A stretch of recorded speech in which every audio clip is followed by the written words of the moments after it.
right, poet, we're live. Oh man, Rich, we Obviously, live, you'll baby. edit this part, but go ahead. Yeah.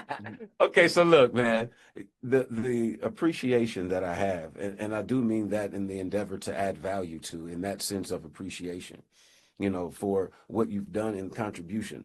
I just remember and reflect on conversations that we had in your coaching, and even in your presence, you have so much abundance and your treasure trove of wealth and insights and wisdom as it relates to applying it to business, entrepreneurship, and just life overall. We come from two different worlds. However, we're so synonymous.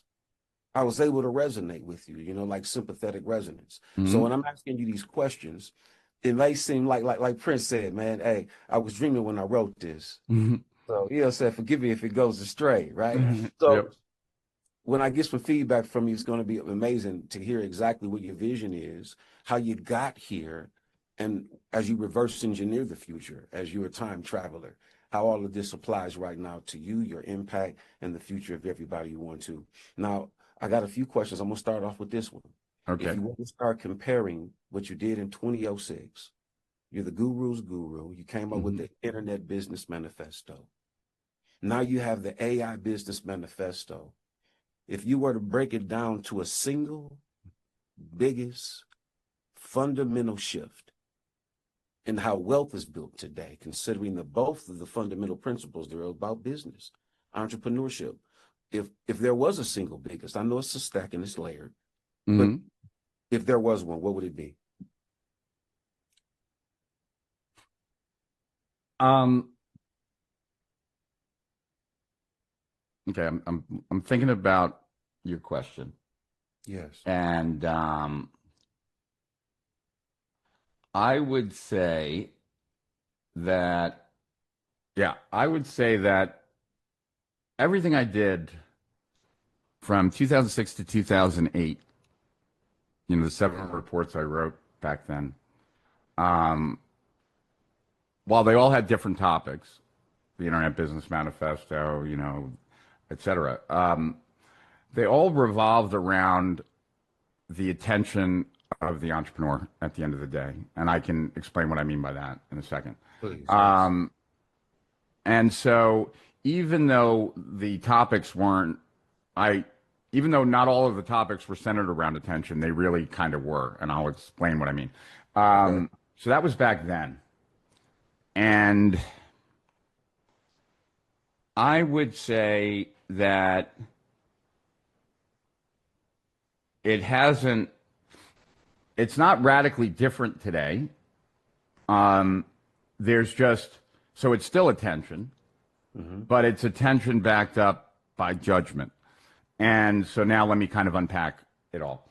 So I wrote, my first report that I wrote was the Internet Business Manifesto, and I had no idea, right, that it would be so well received. I was hoping I'd get like a dozen clients, and I got a lot more than that. But it was all about the shift that I had seen in every industry like that has ever existed that at some point it goes from a hustle Hmm. like to a business and in general there's a lot less businesses at the end of the day than there were hustlers, For and sure. so the hustlers that kind of make their move into being business builders first generally are the ones that survive and thrive. And so the Internet Business Manifesto was, kind of distinguished between opportunity seekers and strategic entrepreneurs. But that was really about like, where are people placing their attention? Like the opportunity seeker is placing their attention on the next hot opportunity that's going to be found out there somewhere. And the strategic entrepreneur recognizes that there is no hot opportunity out there, that the best opportunity is to do a regular business in a non-regular way, um, to do it better than everyone else. Not like there's not great ideas like hiding under rocks out there that you turn over a rock and you find a great business. It doesn't work that way. Ooh, look what I And like, found. but the way that's how they're sold and marketed. Yes. And I grew up. I mean, I didn't have a great childhood, but I was raised by an entrepreneur. And so, like, I understood business very well. Like, my dad was an entrepreneur, his friends were entrepreneurs. Like, I was around business my whole life, and I found that most people weren't. And so what they knew about a business was kind of like what they read in sales letters. And that really wasn't how business works. So the Internet Business Manifesto was about placing your attention on the right things, and by doing so, you could become successful by being a strategic entrepreneur. So it was about being a strategic entrepreneur. It wasn't about attention, but where you placed your attention was what determined it. And when I then asked people like 2 weeks later, 11 days later, I think, well, I asked people a week later, and I wrote the report 11 days after the first one. I asked people why they still wouldn't be successful, and they gave me a lot of reasons, but all their reasons kind of stemmed around one thing, which was that they were in the wrong niche for themselves. And so I quickly wrote a follow-up called The Missing Chapter, which was like most of the people's problems, at least the reasons that they were giving me, was that they don't recognize how important what business you should be in is. That, the Gary Halpert saying, like, find a starving crowd, right, is interesting for a hustle and interesting for an opportunity. It's not necessarily interesting as a long-term business relationship. Just like you wouldn't, the recipe for getting married is not find the most desperate person in the world and propose, because like you wouldn't want to be married to someone like that. That's right. You wouldn't want to be in a business where you spend the majority of your life just like sorting by who's most desperate out there. Like that seems like a very not good idea. Most marriages end in divorce, most businesses end in bankruptcy, and this certainly seems to be like a way to go in that direction. Right, So right. you shouldn't choose that way. So that was what that was about. But Right.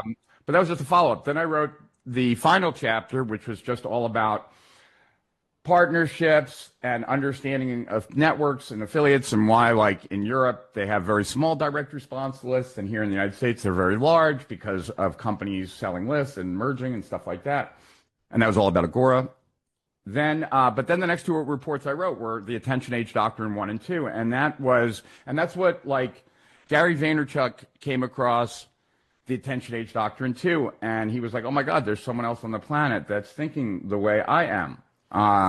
So that's how, like, Gary and I became friends, because like it's very easy now in 2026 to be like, "Oh yeah, attention is scarce," but when I wrote it in 2007, like, social media wasn't here.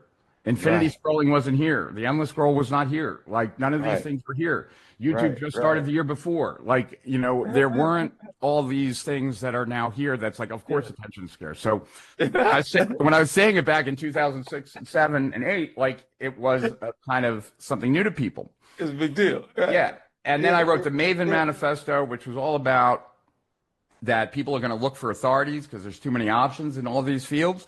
And that's what I co-wrote with Jay. Then I wrote the Entrepreneurial Emergency, which was about theory of constraints, which is also like, what problems are you going to put your attention on? Yes. And so that's kind of like, that whole era or decade or whatever. Right. We went Right. from like Right. Right. the information age, right, to the attention age. But I think we're moving into a new age now. And this new age is we're just at the beginning of. But I think anyone that's using AI will be able to kind of identify with this. And that is that the ability for AI to create as much output as it can,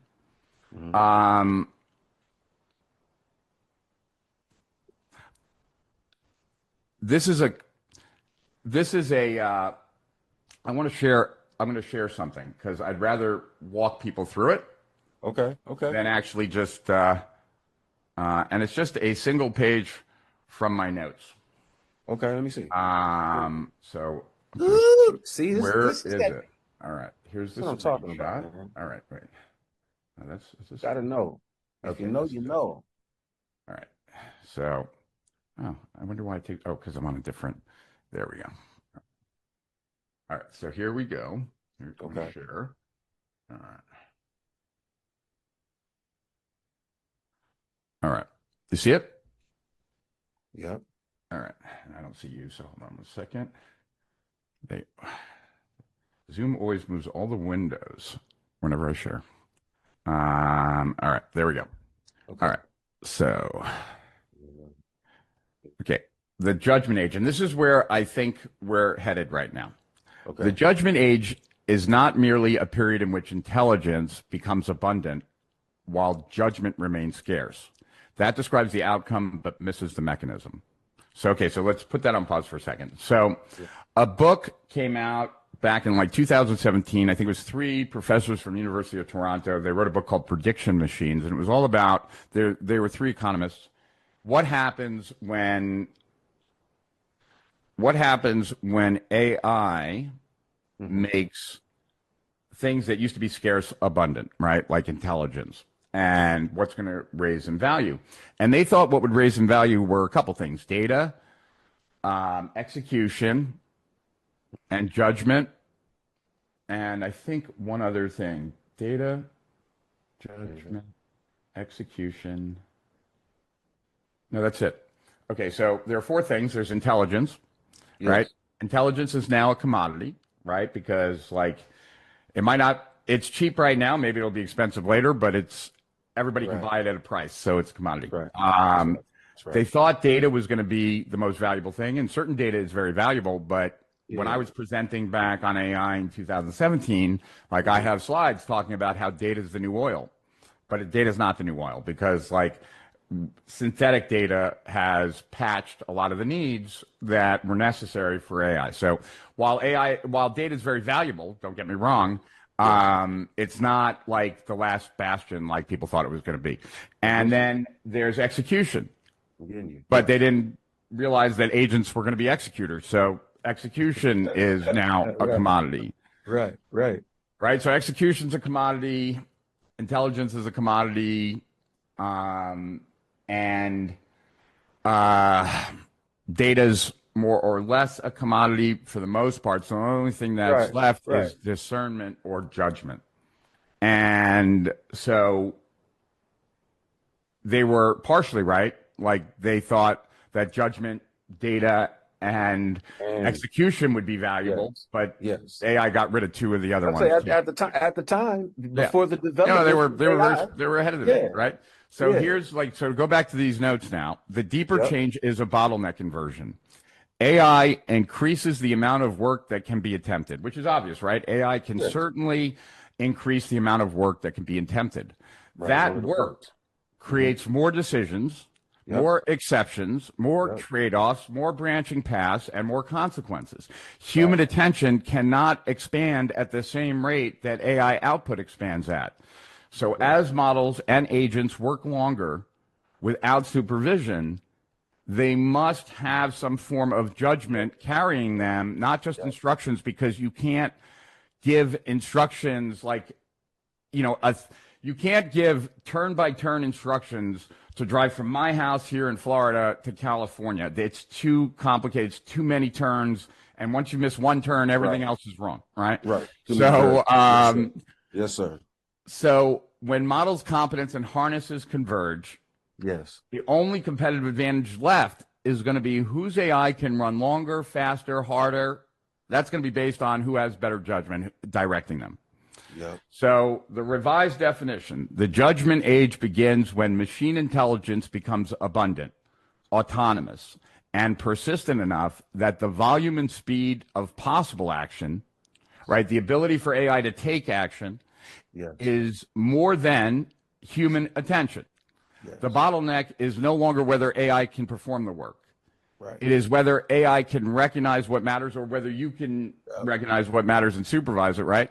Choose Right. among plausible paths, apply the right trade offs, and know when to stop or escalate. As access to models, competence, and agentic infrastructure converges, judgment becomes the last non commoditized layer of a competitive advantage. So here's the causal chain, and this is what, just to like tie this up. Okay. More intelligence creates more possible action. More Yes. action creates more consequential decisions. More Yes. decisions require more judgment. Facts. Human attention cannot supply it all personally. Yeah. Therefore, judgment must become transferable if you're going to thrive. And that's the bottom line. So that's the judgment age.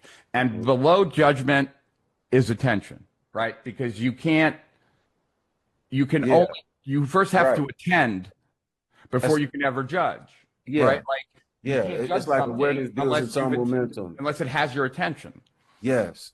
right? So I Yes. would say that while in one hand everything's different, on the other hand everything's the same, right? It's just how it's playing out today is different. That like before the name of the game was getting attention, and it still is, right? And getting the biggest payoff from your attention, and that still is. Hmm. But where you put your attention today is different than where you put your attention before. Hmm. Now you're putting like my advice to people is put your attention towards your AI capturing your judgment, your feedback, your perspective, because that is what is going to power your AI to be able to perform on your behalf later. Mm. You mentioned one thing, right? That's so dope, me. Actually, it was real hard not to interrupt you and ask questions about what you were saying. I got to let you flow, man. But because it's so many layers to it, and again, a master at work, you watch them in the flow, and there's so many different things and perspectives that you're able to ascertain and discern when you're listening.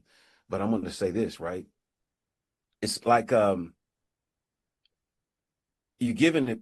It has to have because it's getting information. AI that I'm talking Mm-hmm. about. It's receiving information from everywhere, from everybody in every perspective, and you've addressed this many a time, right?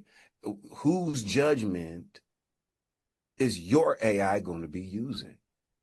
If it's not yours and it has the world's information, you have to be able to have something to be able to reel it in. So I resonate with everything you're saying. It's making all the sense in the world. So now with that Mm-hmm. things don't change yet. They remain the same and all of that, right? Same picture, different frame type of Yeah. deal. But it's been accelerated. Now, so then most entrepreneurs fail where then when it comes to AI? Do they lack the active imagination to see how to apply it? Or like do they fail to command the tool with actual intelligence, right? To know when to step in? Right, like the hokey pokey, right? You gotta know when to Right. put the right foot in left. But yeah, how do you see that? How does that play out in having an internal scope on it from each different niche? So that's what I want to say too in this question. I can weave this in as well. Because you are the creator and the ideal mind that gave birth to strategic profits. I remember, man, when you dropped that, I was like, okay, this is dope. The whole idea of strategic profits, Mm-hmm. because you were able to extract everything that was cut bleeding edge in each niche based upon what was tailor made for who did it the best in that particular angle and perspective, and see how it could be applied cross contextually where they may be able to apply it, like what Jay Abraham teaches in the Mastermind Marketing. It's so Mm-hmm. funny about that, just to say this. I still have those CDs. I got that from Nightingale Conant, right? Ah, And yeah. I still have those CDs in my car Mm-hmm. right now. I have that's so crazy about how things, Yeah. energy, frequency, and vibration. You know what I mean? That's what Yeah. I mean. We can't make this stuff up, bro. So, okay.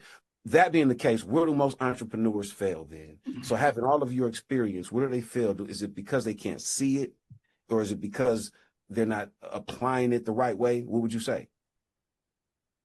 Um, let's see. I think there's a bunch of things. I think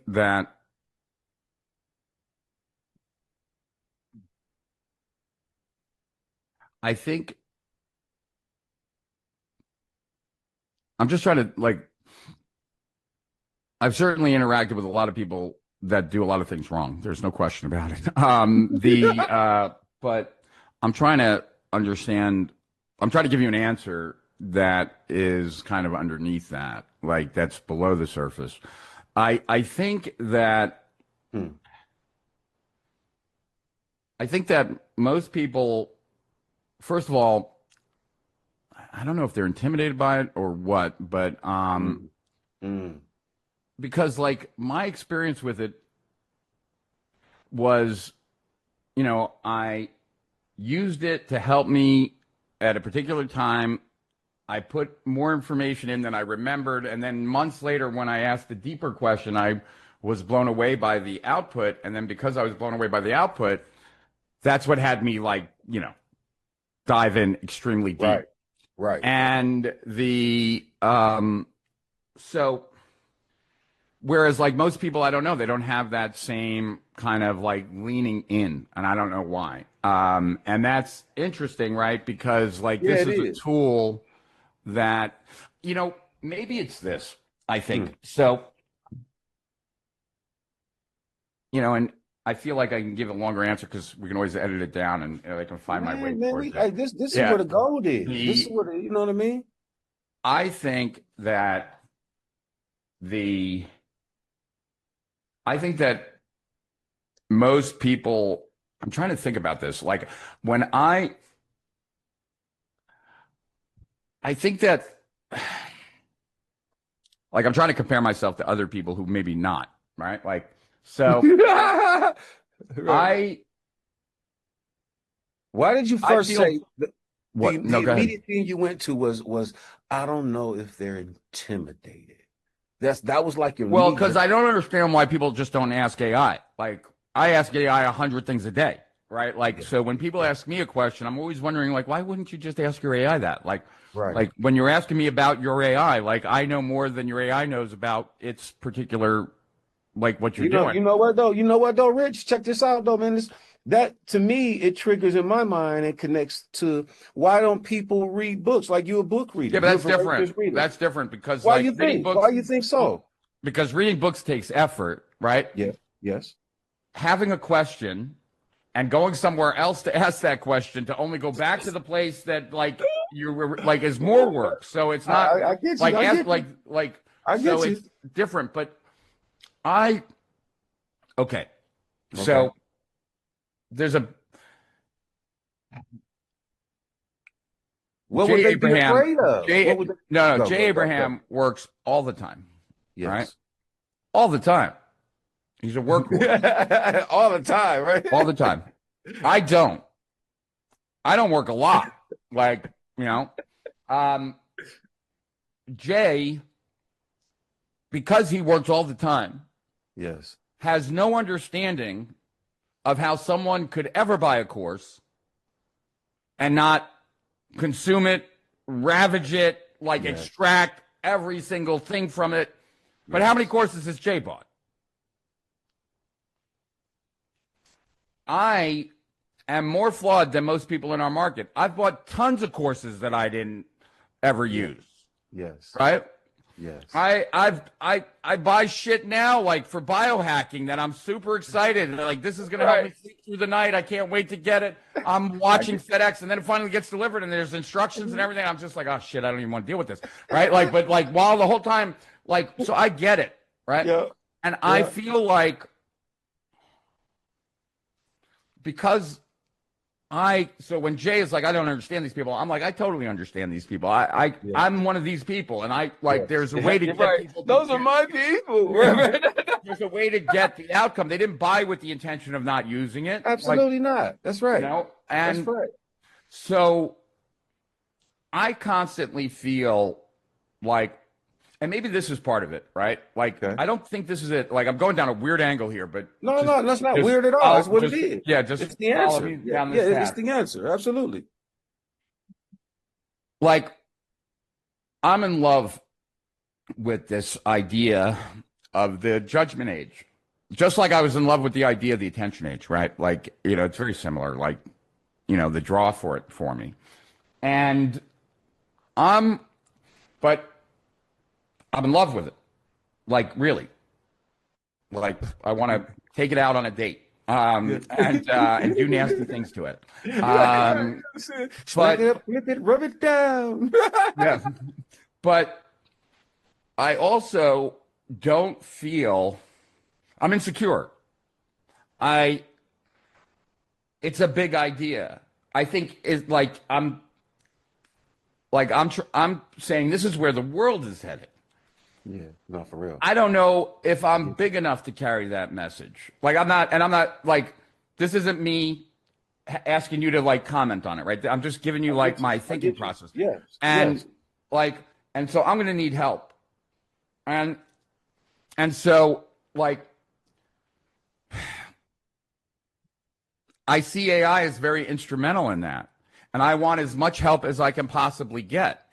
And I recognize that I'm somewhat flawed to begin with. And so even more help.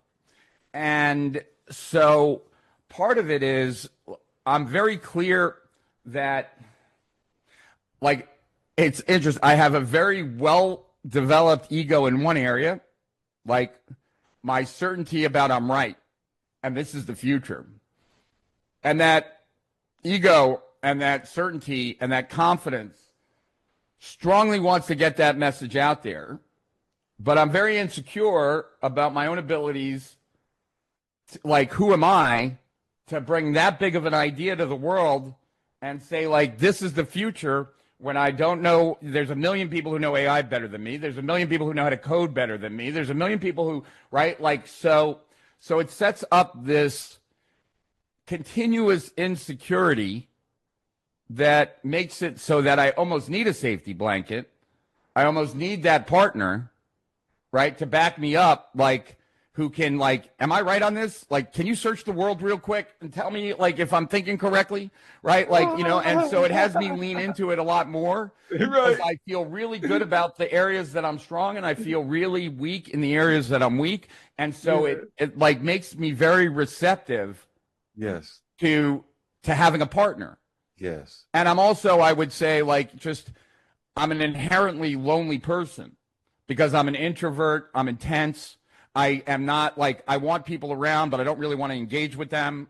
I like, so I like, and if they're I not care, around, but I'm not that lonely. And much. it's like, so, you know, so I lean into it. Yeah, yeah, I lean into it and most people don't. And yep, I think yep. there's that. I think that I'm a logical, so I'm an analytical, logical thinker because, like, my background's accounting, and so I think sequentially, and I think AI thinks sequentially. But I Yes, think it's also a willingness to play with it, like a lot, um, to consume a lot, to have a lot of deep conversations. You know, I don't talk about this publicly very much. Not that I try and hide it because I don't.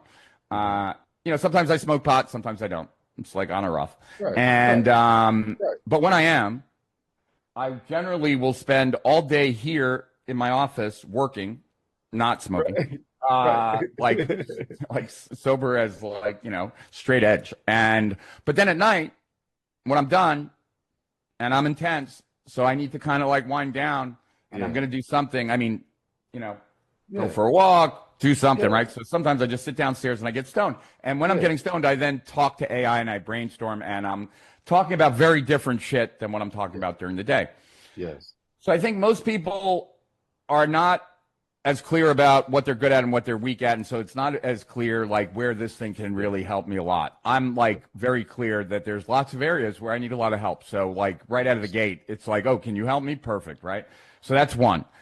yeah, Two, I think they get lost in the minutia of shit and they're not clear how shit works. yeah, If anything, actually, this is interesting. So he's asking me, why do people not get the results in AI, right? And I was just saying that to Harry, and yeah. What up, Harry? and and I think What up, that, like, though? I taught this course back in 2008 on theory of constraints, Yes. and I asked people to map out the business when it was finished. Like, Okay. okay, you say you want, you know, this is 2008, right?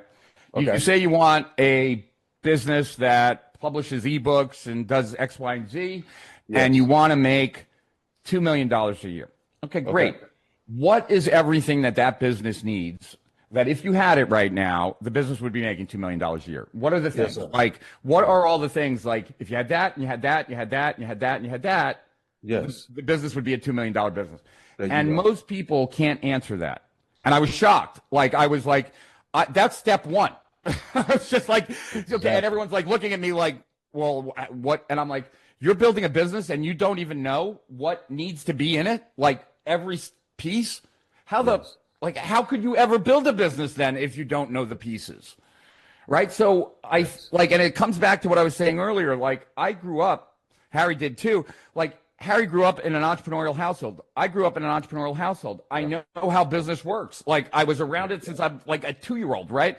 Like most people aren't. Their parents weren't entrepreneurs. Exactly. So they know about business. They read in a sales letter. And in a sales letter, it never talks about like all the elements of the business. It talks about one element. The one you're missing that it's trying to sell you, right? And because of that, I got this shiny object you can buy. So like what they're talking to AI about is wrong. Like they're just talking about the wrong shit. Like they're not talking about like, here's this thing I'm trying to build and I need your help.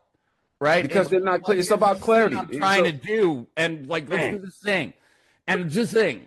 Right. Like this one thing, just get right. Like, and there's no like understanding of how it all comes together. But I think there's, there isn't one reason. I think I could come at this like 20 different ways. I think there's not one reason why people don't get results from AI. I think there's like a host of reasons, like whether they're too myopic, they don't have enough of an imagination of what this thing can really do for them. They don't know what to ask for. They don't know how their business works, and they don't really know what things drive their business. That's another thing. Like we help a ton of people get like all skilled up and agent automated, and the shit takes care of all their busy work, and then they sit there and they don't know what to do because like they've been spending their whole life on busy work and they don't know. So I don't know if this is true. I don't know that it's true, so I don't want but I'm not committed to it because I don't know that it's true. Okay, go. Like, in the writing process, this is true, but I'm going to make the analogy. In the writing process, wherever you hit a problem, right, you did the previous step wrong.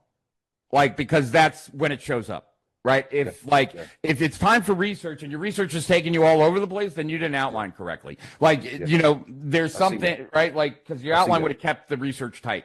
I can see that. Because you messed up on the outline, now the research takes you all over the place, right? Like, I can see that. And, when it's time to synthesize, if the research is all over the place, now you have a real problem. So, like, it's stackable, right? And, so I don't know if this is the case. If your thinking's flawed, it's going to show up in AI. Facts. Oh no, that is the case. Like that might be the bottom line. No, like, why don't you get results in AI? That is it. Because your thinking's fucked up, and it gets exactly. That's it. Because now you have this transparent like kind of thing of where thinking is going back and forth, and what's the result of it? If your thinking's flawed, then the output's flawed. Input equals output, man. Whether it's the human being, whether it's the human body, or whether it's the prompt engineer. That's what we're talking about. The people who are the best at AI are the individuals who are the best at being able to guess what prompt other human beings who are excellent and world class at what they do. If you're talking about being an entrepreneur and having quantum leap and aligning yourself with the right strategic partners, they have to be the best in the world at who they are with what they do. You understand me? So when you're conversing with them, you still have to be able to go to this person. You're not the person that's going to construct the edifice, but you're going to go to the individuals who can. And you're going to go with a blueprint that will be able to, from their language and their dimension, be able to articulate, communicate, and convey your desires so that they can go and implement that which you can't implement. But you still have to be able to touch their soul with it. They got to be able to understand it in the language that they can communicate. If we're going to minimize it a little bit, well, I could actually say we can minimize the power and the effect of what I'm talking about when communicating with a puppy dog, because AI ain't a puppy dog. But I'm going to tell you like this, though. Guess what we can do? We have to be able to learn puppy dog. We have to understand our ability to communicate, articulate, and convey so that the dog can understand what we talk about. Their pack creature. We got to know that we're dealing with a future beast. We have to know that this cute, cuddly animal is an animal. And it's not a human being. So we have to train it and interact with it accordingly. It's the same thing with this AI. But if you don't know with clarity what you want, not just have your mindset, that's what we call it, mindset. You're not going to know what to say. You could be in the presence of a powerhouse. And then what? 110 is better than 10-8. That's what PBD was saying. And choose your enemies wisely, right? As it relates to building a team. I thought that was dope. So, but we got AI. They're all 10s. But now you say, now you're face to face with them. Now what you gonna say, Big Pimpin'? Now you got the woman in your face. Now what you gonna say to her? Huh? She ready for you. She ready to know what you gonna say. You got a mouthful of marbles now, and that's what happens. Yeah. So from what you're saying, this is how I resonate with it. So now when you're taking it there, and you say that, and you see when you're talking about the entrepreneurs and the challenges, all I saw right there, Rich, was all of the different angles that we have the ability to present this with and in, because that's where the pain points are. When you was like, man, it's not just one. Is this, is that, is this, is this, is that, is this, and that was all organic, man. Hey, Yeah, I couldn't get kind of like asking, why do people die? Right? Like, there's a million, like, this is an advanced system. There's a lot of ways to die, and there's a lot of ways to get AI wrong. 6 million ways to die. Choose one, right? Yeah. So okay, so wait then. But so okay, wait. So which will be like the top 5? What's the top 5 then? What would you say? Lack of clarity is definitely like their own lack of. There's clarity on numerous levels, right? But we'll make it one. We'll make it one thing.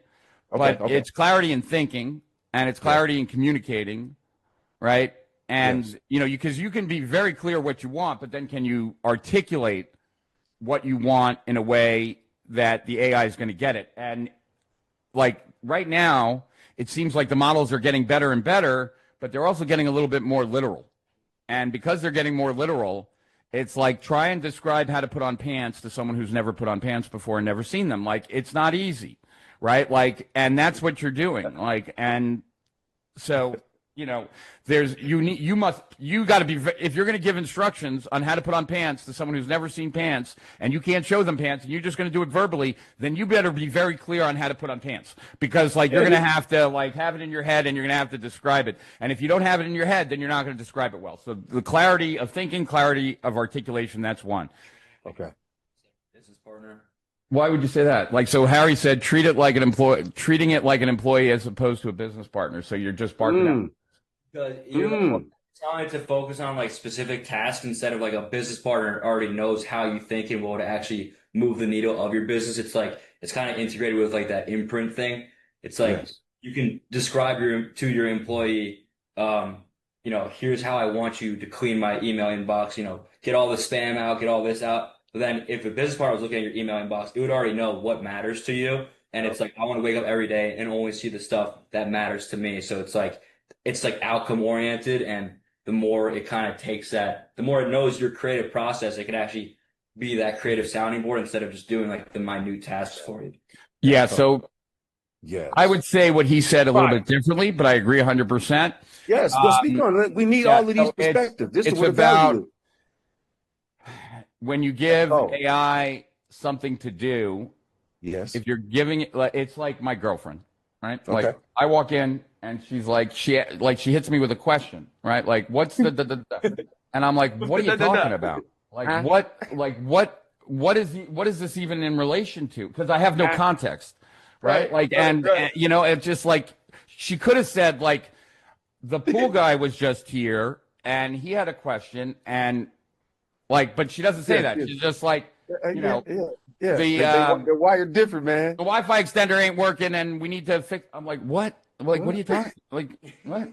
Right? Like, and she talks to me like people talk to AI, right? Like, I need this thing done, right? Like, write me an email, right? Like, but like the thing that I showed you about the judgment age, right? Like, that's one slice. That's one page of a 32-page document of 3 30 to 40-page documents that sit in a folder that is about Substack and my desire to start being more present in Substack, right? Okay. And so present with what? Well, present on the judgment age. And what am I going to write about? And what is it going to be? And what do I want from it? And all these kinds of things, right? That what Harry's saying, like a business partner as opposed to an employee, because an employee, like, I wouldn't really put it that way, but I see what he's saying. Like an employee, you're like, write me a Substack post, right? Like mine is telling me what the next Substack post should be, how long it should be, like, because it knows where I'm trying to get to. I'm trying to be a thought leader in AI around judgment, around all of these concepts. And so because of that, it's very clear, right? So that would be the next thing, not giving enough, not providing enough, not sharing enough, and asking for myopic small shit.